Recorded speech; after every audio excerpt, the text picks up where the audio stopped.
मुंबई स्वराज्य पैनल के उम्मीदवारों द्वारा दादर पश्चिम मनपा जी उत्तर विभाग के बाहर दी म्यूनिसिपल कोऑपरेटिव बैंक ली। मुंबई के लिए हो रहे चुनाव के आखिरी दिन मीडिया से बात करते हुए स्वराज्य पैनल के उम्मीदवारों ने कर्मचारियों से आग्रह किया कि वे स्वराज्य पैनल के चुनाव निशान टेबल पर मोहर लगाकर उसे भारी मतों से विजयी बनाएं। मुंबई महानगरपालिकेच्या अंतर्गत म्युनिसिपल बँक ही म्युनिसिपल कोऑपरेटिव्ह बँक लिमिटेड याच्या माध्यमातून जी पंचवार्षिक संचालक मंडळाची पंचवार्षिक निवडणूक येत्या 21 ऑगस्ट 2025 रोजी होणार आहे, त्याच्या प्रचारार्थ आम्ही सर्व पॅनलच्या माध्यमातून स्वराज्य पॅनलच्या माध्यमातून आम्ही प्रचार करण्याचा सुरुवात जी केलेली आहे आणि आमचे प्रचार प्रमुख श्री दिगंबर याविषयी तुम्हाला आणि सांगतील, त्याविषयी तपशील तुम्हाला सविस्तरपणे सांगू शकतात। प्रचंड चांगला प्रतिसाद मिळालेला आहे आणि प्रत्येक ठिकाणी सर्व उमेदवारांनी आमच्या पॅनलला एक विशेष असं एक सपोर्ट केला आहे की यावेळी आपण निश्चित स्वरूपामध्ये बदल करू आणि बदलाच्या माध्यमातून बँकेमध्ये परिवर्तन करण्याचं आम्ही एक उद्दिष्ट आपण ध्येय साध्य करू असं आम्हाला सर्वच्या सर्व सभासदांकडून आम्हाला सपोर्ट मिळत आहे। दुसरी महत्त्वाची गोष्ट म्हणजे ज्या उद्देशाने ज्या कारणामुळे आम्ही इथे थांबलो आहोत, ज्या उद्देशाने आम्ही जे प्रचार करत आहोत यामध्ये जे काही सभासद वर्ग आहे, बँकेचा जे काही सभासद वर्ग आहे त्यामध्ये त्यांच्यासाठी न्याय मिळवणं हा एक आमचा उद्दिष्ट आहे। विशेष बाब म्हणजे जे आधुनिकीकरण झालं आहे, आधुनिकीकरणाच्या माध्यमातून बँकेमध्ये जे काही बदल करणं आवश्यक आहे ते आपण बदल करण्यासाठी आम्ही संपूर्ण आमचं पॅनल प्रयत्नशील असणार आहे। दुसरी महत्त्वाची बाब, बँकेमध्ये जे काही व्यवहार आहे यामध्ये पारदर्शकता आणणं हा देखील आमच्या पॅनलचा एक अतिशय महत्त्वाचा अजेंडा आहे। यामध्ये बरेचसे असे विषय इच्छितो, या संचालक मंडळाच्या निवडणुकीमध्ये 19 उमेदवार निवडणुकीसाठी उभे आहेत। त्यामध्ये रिझर्वेशनप्रमाणे 14 हे सर्वसाधारण गटासाठी आहेत, 2 महिला प्रतिनिधी म्हणून आहेत, 1 अनुसूचित जाती जमातीसाठी आहे, 1 इतर मागासवर्ग प्रवर्गासाठी आहे आणि 1 विभक्त भटक्या जमाती यासाठी आहे। असे एकूण 19 उमेदवार आहेत आणि यासाठी जी वोटिंग करण्याची जी कार्यपद्धती आहे त्यामध्ये जी सफेद मतपत्रिका आहे, व्हाईट मतपत्रिका आहे, त्यामध्ये मतदाराला मतदान करतेवेळी कमीत कमी 1 मतदान करायचं आहे आणि जास्तीत जास्त 14 मतदान करू शकतात। जी महिला प्रतिनिधीसाठी जे 2 सीट आहेत त्यामध्ये मतदार हा कमीत कमी 1 मतदान करू शकतो आणि जास्तीत जास्त 2 मतदान करू शकतात। भटक्या जमातीमध्ये कमीत कमी 1 आणि केवळ आणि 1च करायचं आहे। जी अनुसूचित जाती जमातीमध्ये 1 आणि 1च मतदान करायचं आहे। त्यापेक्षा जर जास्त मतदान केलं तर ती मतपत्रिका बाद होईल। आणि सर्वात शेवटची म्हणजे इतर मागास प्रवर्ग, त्यामध्ये केवळ 1 आणि 1च मतदान करायचं आहे। गेल्या पंचवार्षिक निवडणुकीमध्ये असा अनुभव आहे की बरेचशी मतपत्रिका ही चुकीच्या मतदान केल्यामुळे बाद झाल्या आहेत। त्यामुळे आम्ही बऱ्याचशा मतदारामध्ये आम्ही अवेअरनेस केला आहे, जनजागृती केली आहे। त्या माध्यमातून बरेचसे जे मतदार आहेत ते खुश आहेत की ही मतदान करण्याची जी कार्यपद्धती आहे ही आम्हाला माहिती नव्हती, परंतु आपल्या माध्यमातून आम्हाला एक सविस्तररित्या माहिती मिळालेली आहे। तो यावेळेस आम्ही निश्चित स्वरूपामध्ये आपल्या पॅनलला अतिशय उच्च चांगला प्रतिसाद देऊन आम्ही आपल्या सर्व उमेदवारांना प्रचंड बहुमताने विजयी करण्यासाठी आम्ही कटिबद्ध आहोत असं आम्हाला एक आश्वासन दिलं आहे।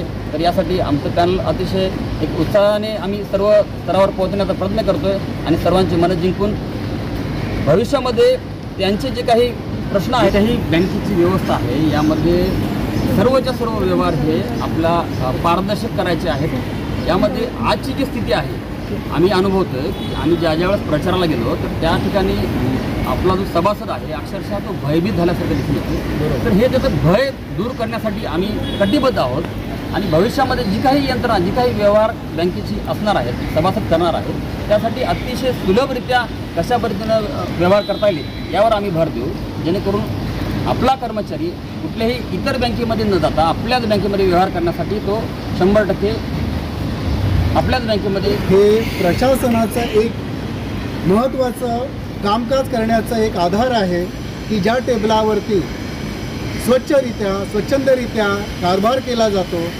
त्यामध्ये बरेचसे प्रस्ताव मंजूर होतात, बऱ्याचशा कर्जांच्या तरतुदी होतात आणि ह्याच टेबलावरती आम्ही संपूर्ण प्रशासनाचा कारभार अतिशय स्वच्छंद निरपक्षपणे तसेच पारदर्शकता आणण्याचा आम्ही प्रयत्न करणार आहोत। हे आम्हाला आमच्या सगळ्या कामगार कर्मचारी वृंदांना विनंती आम्ही करतो आमच्या पॅनलच्या माध्यमातून। चुनाव 100% मतदान करून आम्हाला विजयी करायचा आहे आणि हा विजय जर आमचा नसून हा मतदानाचा विजय आम्ही मानतो आणि जर आम्ही ह्या निवडणुकीत जिंकून आलो तर आम्ही नक्कीच पारदर्शक भूमिका बजावून मतदार लोकांच्या विश्वासाला सार्थक ठेवू। पैसा वाटप ही काही ही नवीन गोष्ट राहिलेली नाही। याच निवडणुकीतले प्रत्येक निवडणुकीमध्ये हा मुद्दा पुढे येतो आणि असाच आमच्याही बँकेच्या निवडणुकीमध्ये हा मुद्दा जो आहे तो पुढे आलेला आहे आणि आस्थागत होत आलेला आहे। तर माझं आमच्या पॅनलचं याच्याबद्दल असंच म्हणणं आहे, जेव्हापासून आम्ही प्रचार सुरू केला, गेल्या महिनाभरापासून आम्ही प्रचार करतो आमच्या पॅनलचा आणि प्रचारामध्ये आमचं असं लक्षात आलं आहे की जे पैशाच्या जोरावर जे निवडणुका जिंकल्या जातात तो मुद्दा आता मागं पडलेला आहे। कारण की आता आमचे सभासद बँकेचे जागरूक झालेले आहेत। आता त्यांनी आमच्याकडे त्यांच्या जी सल आहे त्याबद्दल त्या सल बोलून दाखवलेल्या आहेत आणि त्याच्यातून आम्हाला असं लक्षात आलं आहे की या निवडणुकीमध्ये पैसा हा गौण मुद्दा राहणार आहे आणि ते आम्ही आत्मविश्वासाने सांगतो यावेळेस आमचं सभासद बँकेचा त्या पैशाला भुलणार नाही, त्या भुला थापांना बडी पडणार नाही असा आम्हाला आत्मविश्वास आहे। आणि तो आम्हाला आत्मविश्वास आहे तो त्यांनी कामगारांनी आम्हाला जेव्हा त्यांच्या भेटीला गेलो तेव्हा त्यांनी आम्हाला सांगितलं आहे की आम्ही या गोष्टीला आम्ही स्वतःही पडणार नाही आणि आमच्या पुढे जर अशा गोष्टी होत राहील त्याला आम्ही विरोध करू असा आम्हाला आत्मविश्वास तयार झालेला आहे। आणि आपल्या सगळ्या लोकांना माहीत आहे की आता आपले डॉक्टर बाबासाहेब आंबेडकरांनी सांगितलेलं आहे की तुमचे हक्क तुम्ही जे हक्क आहे ते मिळवण्यासाठी तुम्ही संघर्ष करा काय आणि मतदानासारखा जो अमूल्य हक्क जो तुम्हाला मिळालेला आहे तो एका काही पैशाच्या स्वरूपात तो विकू नका हे आपल्याला या महापुरुषांनी आपल्याला सांगितलेलं आहे। आणि आता तुम्हाला स्पष्ट सांगतो आणि आमच्या पॅनलच्या मार्फत आम्ही ज्याही सभा घेतल्या आहेत ज्याही ठिकाणी गेलो आहे भरभरून लोकांनी आम्हाला प्रतिसाद दिला आहे सभासदांनी आणि त्यांचं हेच म्हणणं आहे की तुम्ही आम्हाला त्यांनी सांगितलं आहे की तुम्ही पैशाचं वाटप होते आणि त्यानंतर निवडणुका जिंकतात या भ्रमात तुम्ही राहू नका। यावेळेस त्यांनी कितीही पैसा ओतला किती प्रयत्न केले पण सभासद भुलणार नाही असं आम्हाला त्यांच्याकडून वचन आलेलं आहे। त्यामुळं हा पैशाचा जो विषय आहे हा या निवडणुकीत थांबलेला आहे असं आम्ही तरी मानतो। मी चुनाव लढवत आहे ह्याच्यासाठी की मी जेव्हा सभासदांपर्यंत गेली तर त्यांचे जे प्रश्न आहे ते सोडवण्यासाठी आणि विशेष म्हणजे महिलांसाठी इतर बँकांमध्ये जे महिलांना सुविधा मिळतात जसे की योजना मिळतात उदाहरणार्थ कमी दरामध्ये व्याज वगैरे ह्या ज्या योजना मिळतात त्या योजना मी म्युनिसिपल बँकेच्या याच्यामध्ये आणण्याचे प्रयत्न नक्की करेल। आणि परत महिलांच्यासाठी विशेष कक्ष जसं महिला आपल्या बँकेमध्ये येतात तर तिथे त्यांची फसवणूक होऊ नये किंवा इतर गोष्टीसाठी गैरसोय होऊ नये याच्यासाठी विशेष कक्ष त्यांच्यासाठी उभारण्याचे प्रयत्न करेल। आणि इतर ठिकाणी जसं महिलांना 30% आरक्षण असते त्याप्रमाणे आम्ही जे निवडणुकीमध्ये पण महिलांसाठी 30% आरक्षणाचा प्रयत्न नक्की करू त्यासाठी मी महिलांसाठी प्रयत्न करेन। म्युनिसिपल बँकेमध्ये कुठल्याही प्रकारची महिलांसाठी किंवा कुठल्याच वर्गासाठी एकही योजना विशेष योजना अस्तित्वात नाही आहे। तर आम्ही सभासदांनाही आवाहन करतो जर आमचा स्वराज्य पॅनलमधले 19 उमेदवार जर निवडून आले तर आम्ही जबाबदारीने सांगतो आहे म्हणजे मी विशेष महिला म्हणून जबाबदारीने सांगतो आहे की आम्ही नक्की सर्व कामगारांसाठी आणि महिलांसाठी विशेष योजना राबवू मी एवढं आश्वासित करतो। धन्यवाद मॅडम। सर्वांना माझा नमस्कार।